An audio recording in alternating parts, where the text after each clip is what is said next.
তোমারে পাইবা আশে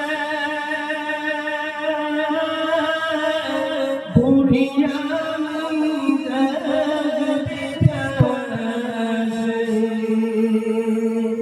কুরআনের ময়দানে করলাম কিসানা জান্নাতের বাগানে করলাম ঠিকানা তোমারে পাইবা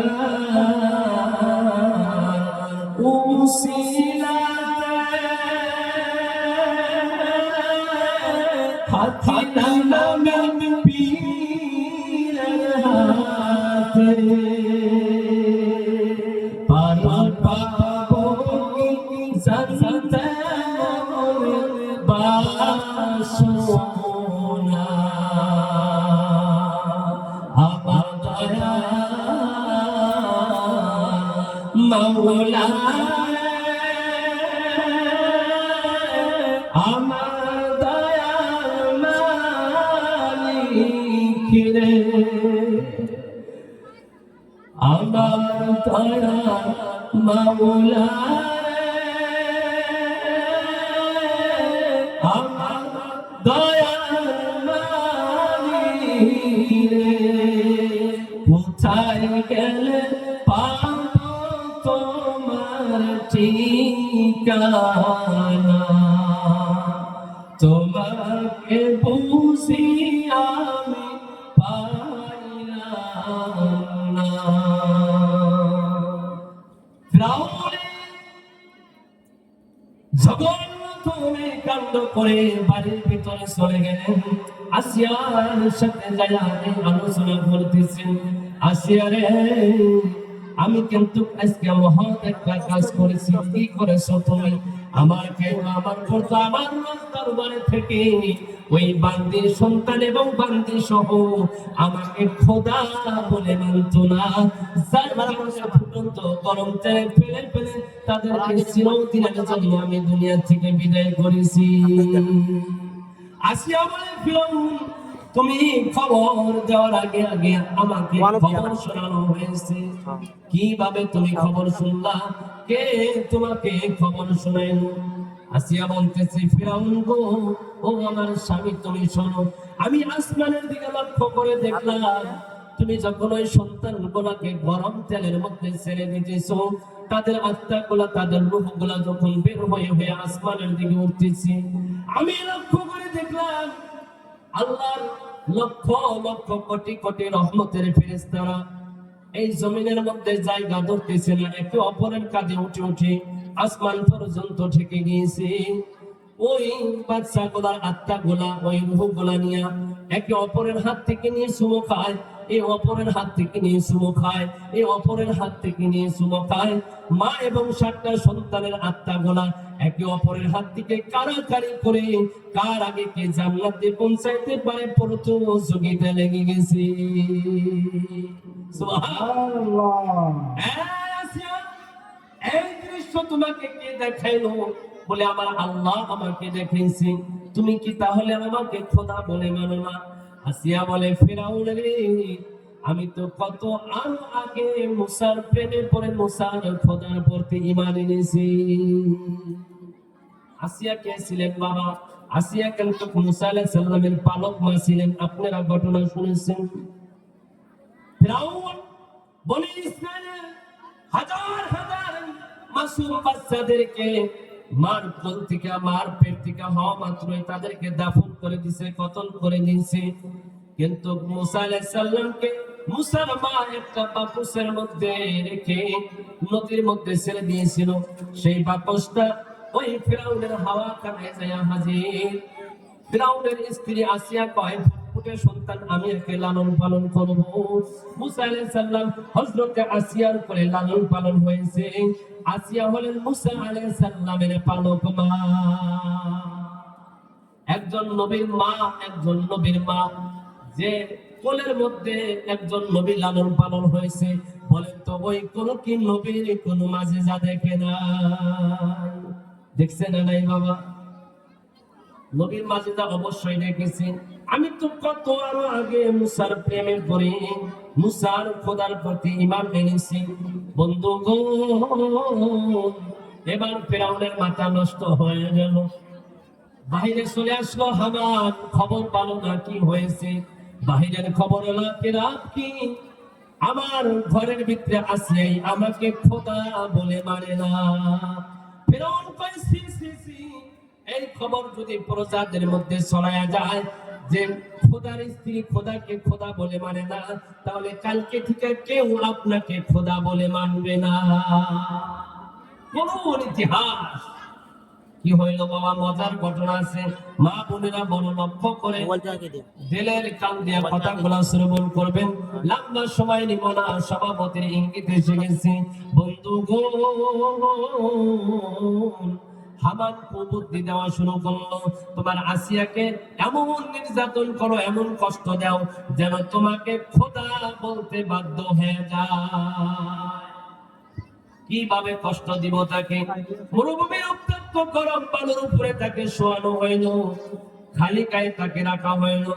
ও বন্ধুগণ, বুকের উপরে একখানা বিশাল পাথর চাপা দিয়া এবার উপরের রোদ, মরুভূমির উত্তপ্ত বালুর গরম, উপরের গরম নিচের গরম, দুইটা গরম একত্র হয়া আসিয়ার নরম নরম সভ্য শরীরের মধ্যে ফোসা ফোসা পড়ে গেল। ওই জায়গার বালাগুলা এত গরম হয়, খালি পায়ে 5 মিনিট দাঁড়ায় থাকলে আপনার পার মধ্যে ফোসা পড়ে যাবে।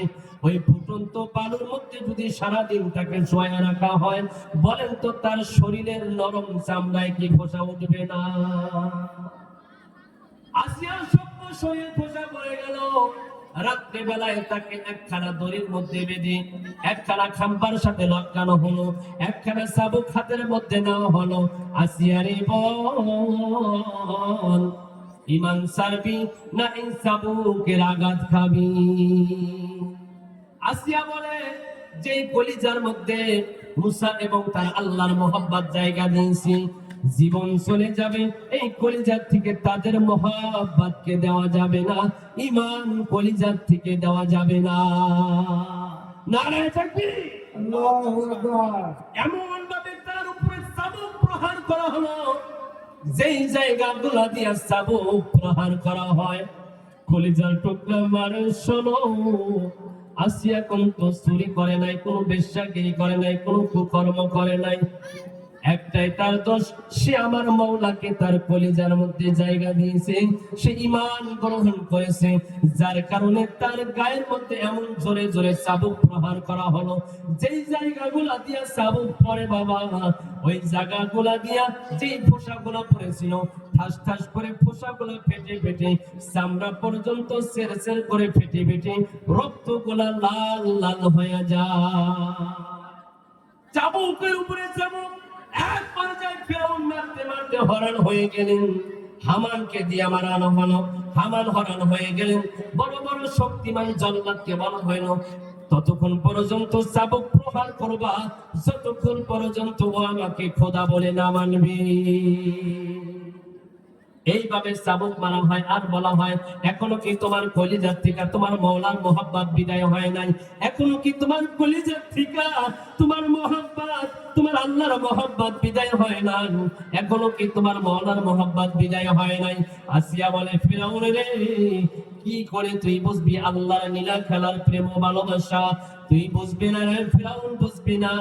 আমার মওলার মোহাব্বতের জন্য তুই আমার শরীরে যত নির্যাতন করস, যত আমাকে কষ্ট দেখ, যত চাবুকের বাড়ি মানুষ, ও ফিরআউন শোন, তোর কষ্টর দ্বিগুণ যত বাড়ে, আমার কলিজার মধ্যে আমার মওলার মোহাব্বত তত বাড়ে। আল্লাহু আকবার। আমার মওলার ইশকে জ্বলে আগুন, নিবাইলা যায় নেবে না পুরে পুরে, সাই হইল এই যে পাগলের সিনা। তুমি ধরা দাও না ধরা, কাছে থেকে দাও না সারা, আমার এই সম্পনে বইছে খরা, জাত না পুরে পুরে সাই হইল এই পাগলের সিনা। যারা মওলার মহব্বতে পাগল হয়ে যায়, মওলার জন্য তাদেরকে যত কষ্ট দেওয়া হয়, তাদের অন্তরের মধ্যে ততই মওলার মহব্বত বেশি হয়ে যায়। এবার হামানকে ফেরাউন বলে, কথা শুনছস নি কি বলে? আমরা যত কষ্ট দিই ওর কলিজার মধ্যে বলে ততই আমার ওর মওলার মহব্বত বেশি হয়ে যায়। এবার কি করা যায়? এবার হামান বলে কষ্টর দ্বিগুণ বাড়াইতে হবে। কষ্টর দ্বিগুণ বাড়াইতে হবে। কেমন করে বাড়ানো যায়? একখানা বেলেট হাতের মধ্যে নেন, বেলেট হাতের মধ্যে নিয়ে তার শরীর থেকে চামড়া গুলা কেটে কেটে একটু চামড়াটা খোলা করে দুইটা হাত দিয়ে তুলে তুলে চামড়া গুলা উজানি উঠাইয়া দেন। দেখবেন উজানি চাল তোলার পরে ওর মওলার মহব্বত মুহূর্তের ভিতরে কলিজার থেকে বের হয়ে যাবে। বন্ধুগণ, ও পর্দার আড়ালের মা, ঈমান কিন্তু অত সহজ জিনিস না। আমি শুধু ঈমানটা বুঝাইতেছি, আমার 3 ঘন্টার নিচে বয়ান হয় না বাবা। শুধু ঈমান বুঝাইতে 1 ঘন্টার বেশি চলে যাবে। বন্ধুগণ, ঈমান কি জিনিস? ঈমান কি জিনিস? বিল খাতের মধ্যে দেওয়া হলো, শরীরের চামড়া গুলা কেটে কেটে একটু আগলা করে দুইটা হাত দিয়ে যখন উপর দিকে ছাল তোলা হলো, বন্ধুগণ, হাতের মধ্যে একটু আঙ্গুলে উজানি ছাল উঠে যায় কি যায় না বাবা? তার মধ্যে কেমন বিষয় কেমন পড়ায়। একটা জিন্দা মানুষকে দাঁড়ানো অবস্থায় যদি শরীরের চামড়া গুলা তুলে একটু আগলা করে যদি উপর দিকে দুইটা হাত দিয়ে উজানি তোলে, 4টা আঙ্গুল তোলার পরে আসিয়ার মাথার মজক ঘুরে গেছে। মওলা গো, সহ্য করা যায় না। তবে তুমি বলেছো ইন্নাল্লাহা মা'আস সাবিরিন, যারা ধৈর্যশীল হবে স্বয়ং আল্লাহ তাদের সঙ্গে হয়ে থাকে। আল্লাহ আমাকে ধৈর্য ধারণ করার শক্তি দান করো, আমাকে ধৈর্য ধারণ করার শক্তি দান করো। আসিয়া লাফালাফি করে সহ্য করতে পারে না। আমার কয় তোর আসিয়া লাফায় কেন? লাফালাফি বন্ধ করতে হবে। লাফালাফি বন্ধ করে দাও হোক। কিভাবে লাফালাফি বন্ধ করা যায়? একখানা তক্তা আনা হলো, তক্তার উপরে তাকে শোয়ানো হলো। আল্লাহ রাব্বুল আলামিন কোরআনুল কারীমের মধ্যে বলে, অফিরাউনা জিল আউতাদ, তোমরা স্মরণ করো সেই ফেরাউনের কথা। আজকে কি তক্তার মধ্যে শোয়া, তার ডানে বামে হাতের মধ্যে বিভিন্ন জায়গায় বড় বড় প্যারাক লাগানো হইল। বন্ধুগণ, এবার আসিয়ার শরীরের চামড়া গুলা তোলা হয়, বিন্দু মাত্র আসিয়া নড়াচড়া করতে পারে না।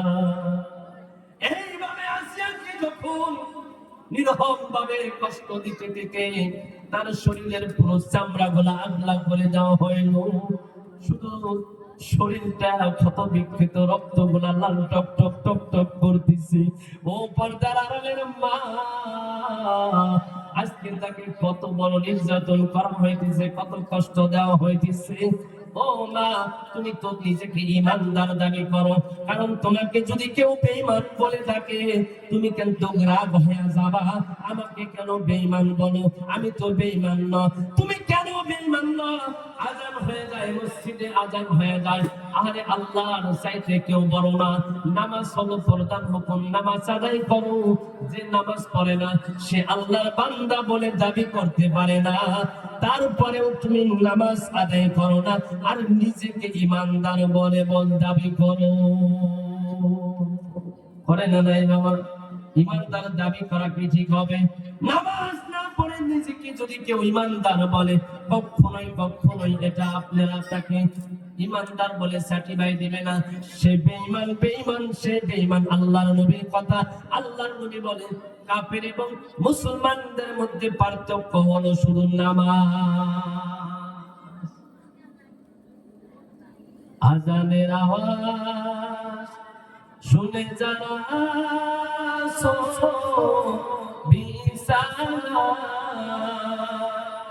তোমার জন্য কাঁদে নবী মদিনায়। সেই নবীর জন্য মায়ার কি তোমার লাগে না হায়রে মানুষ মসজিদে আসো না হায়রে নামাজ কেন পড়ো না এইভাবে আসিয়াকে শেষ করে দেওয়া হলো। আসিয়ার পুরো ঘটনা আমি বলে শেষ করতে পারলাম না।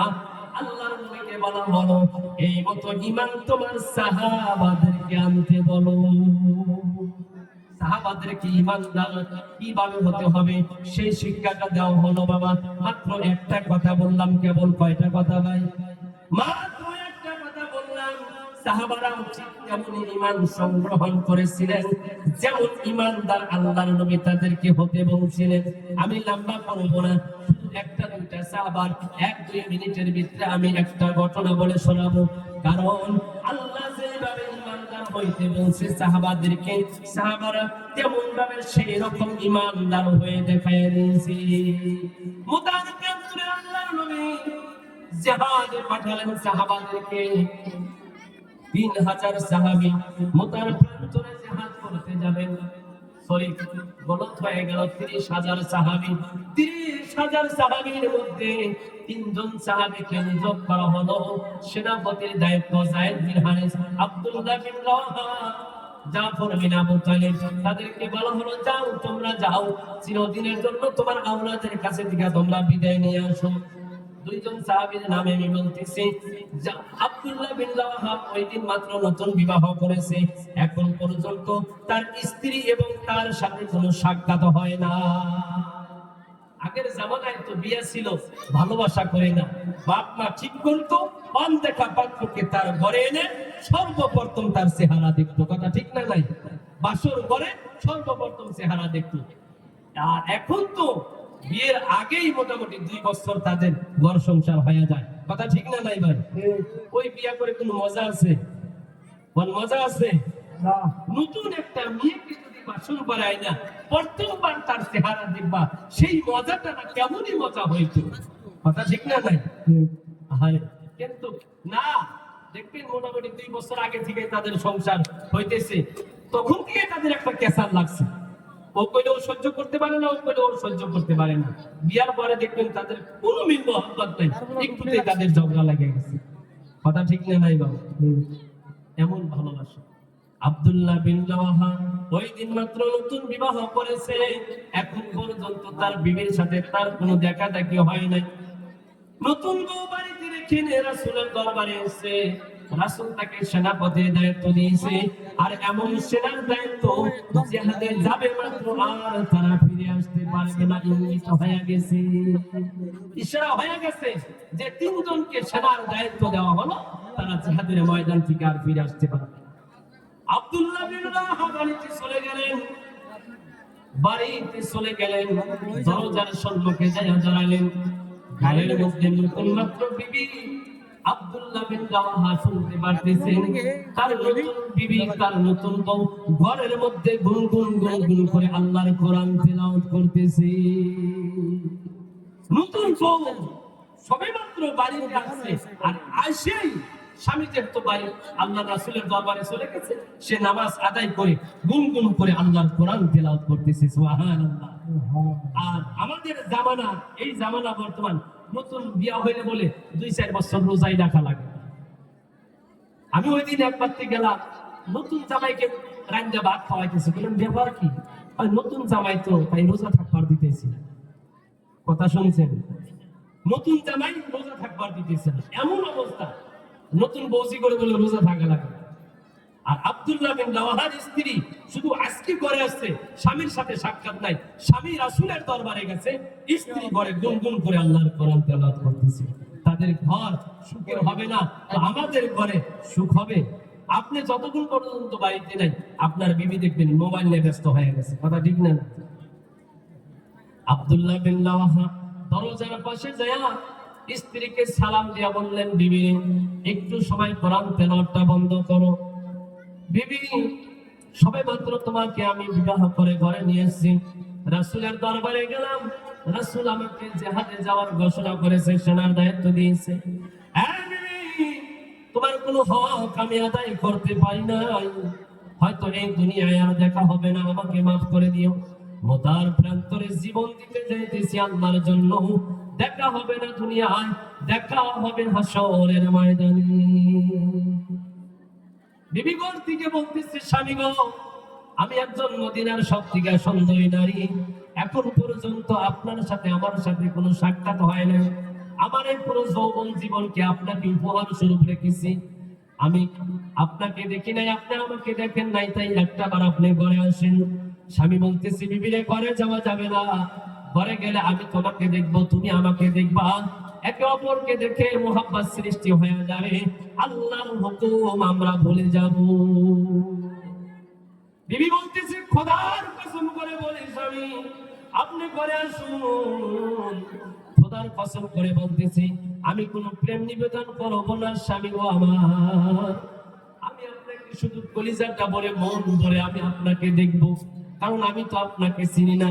আপনি মোতার প্রান্তরে আল্লাহর জন্য জীবন দিয়ে দিবেন, হাসরের ময়দানে আমি কাকে তালাশ করব, যেহেতু আমি আপনাকে চিনি না, তাই আমি আপনার চেহারাটা কলিজাটা ভরে দেখতে চাই, আপনার চেহারাটা মনে রেখে রেখে আমি দুনিয়ায় থাকবো, হাসরের ময়দানে লক্ষ কোটি মানুষের সম্মুখে থেকে জানো আমি আমার স্বামী এটাকে চিনে নিতে পারি। সুবহানাল্লাহ। স্বামী বলতেছে, বিবি রে, তোমার যদি এটাই কল্পনা হয়, এটাই যদি তোমার মনের আশা হয়, আমার চেহারা তোমার দেখার দরকার নাই, আমার চেহারা দেখতে হবে না, এরপরে আমি চেহারা দেখাবো না। বিবি দরজায় আসো। জাফর আব্দুল্লাহ বিন রাওয়াহা 5 গুলি দিয়ে খাড়া হলেন, তরবারি বিবির হাতে দিল। বিবি পিছন থেকে পাঞ্জাবির একটা কোনা কেটে রাখো, আমি চেহারা দেখাবো না, তোমার চেহারাও আমি দেখবো না। বিবি, আমার পাঞ্জাবির একটা কোনা কেটে রাখো, মোতার প্রান্তরে আমার আল্লাহর জন্য আমি জীবন দিয়ে দিব। হাসরের ময়দানে তুমি তোমার স্বামীকে দেখো নাই, চেহারা দেখো নাই, স্বামীর চেহারা তালাশ করো না, হাসরের ময়দানে তুমি তোমার স্বামীর পাঞ্জাবির পিছনের কোনা তালাশ করবা, যেই পিছনের কোনাটা কাটা পাইবা, যার পিছনের পাঞ্জাবির কোনা কাটা পাইবা, তিনি তোমার স্বামী আব্দুল্লাহ বিন রাওয়াহা। সুবহানাল্লাহ। স্ত্রীর পিছনের পাঞ্জাবির কোনা কেটে রেখে দিলেন, স্বামী জিহাদের ময়দানে যায় জীবন দিয়ে দিলেন, অপেক্ষায় থাকলেন কাল কিয়ামতের দিন কার পিছনের পাঞ্জাবির কোনা কাটা হবে।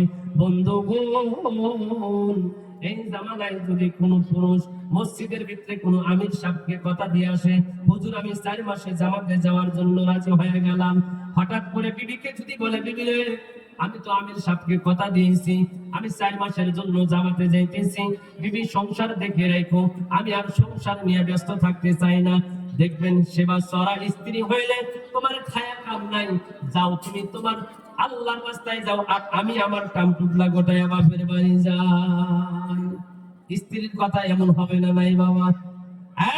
সম্মানিত মারা, পরকালকে যদি জান্নাতি বানাইতে চাও, পরকালকে যদি শান্তির সুখের ঠিকানা বানাইতে চাও, তাহলে স্বামীকে সর্বপ্রথম দিনদান বানানোর জন্য তুমি মেহনত দিয়ে দাও।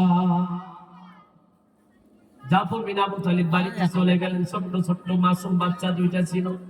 বিবি কথা যেহেতু লম্বা করতে পারতেছি না, বিবি আল্লাহর নবীর হুকুম হয়ে গেছে, জিহাদের ময়দানে যাইতেছি, আর ফিরে আসবো না।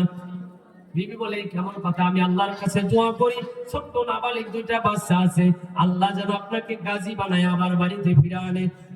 বিবি উল্টা দোয়া করবি না, আমার উল্টা দোয়া পছন্দ হয় না, আমার আল্লাহ কবুল করবে না, সুতরাং আল্লাহর জন্য জীবন দিতে যাইতেছি, এই মাসুম দুইটাকে তুই দেখে রাখবি।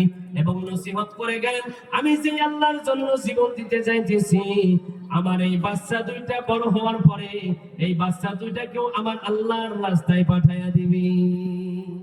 নিজেও গেলেন এবং বাচ্চাদের নসিহত করে গেলেন। কেমন বাবা? মা বলতেছে, বাবারা, কিছুক্ষণ পরে আমি মাকে তোমরা দেখতে পারবা, আমি মাকে ডাকতে পারবা, কিন্তু দেখো তোমার বাবা চলে গেল, তোমার বাবাকে কিন্তু আর তোমরা দেখতে পারবা না, তোমরা আর কোনোদিনও বাবা বাবা বলে ডাকতে পারবা না, জীবনের মতো তোদের বাবা ডাক বন্ধ হয়ে যাবে। যা যা যা, তোর বাবাকে একটা বার মন করে দেখিনি, একটা একটাবার বাবা বাবা কয়া কলিজাটা শান্তি নিয়ে নেই। বাচ্চাগুলা পিছন দিক দিয়ে দৌড়ায় আর বলে বাবা গো, আর বলে আপনি আসবেন না, আর বলে আপনাকে দেখতে পারবো না।